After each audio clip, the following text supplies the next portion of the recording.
এই অভিযানগুলো আমাদের সফল করতে হবে। ডিবি তারা পরিকল্পনা মতো অভিযান করছে। নাটোরের নলডাঙ্গা ও সিংড়া উপজেলার বিভিন্ন স্থানে রাতব্যাপী অভিযান চালিয়ে ৪১ জন চিহ্নিত অপরাধীকে আটক করা হয়েছে। পুলিশ সুপার মোহাম্মদ তরিকুল ইসলাম জানান, শুক্রবার রাত থেকে আজ সকাল ৯টা পর্যন্ত নলডাঙ্গা ও সিংড়া উপজেলার বিভিন্ন স্থানে সাঁড়াশি অভিযান চালায় পুলিশের সমন্বিত ইউনিট।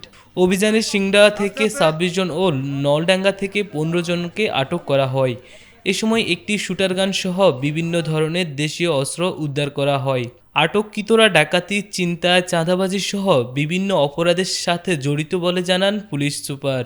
আইজি স্যারের জন্য কষ্টের, তিনি কিন্তু আমাদের চেয়ে বেশি ডিউটি করে দেখবা। এবং সিংড়া এটা একটা বড় অভিযান এবং সাকসেসফুলি এই অভিযানগুলো আমাদের সফল করতে হবে। ডিবি তারা পরিকল্পনা মতো অভিযান করছে।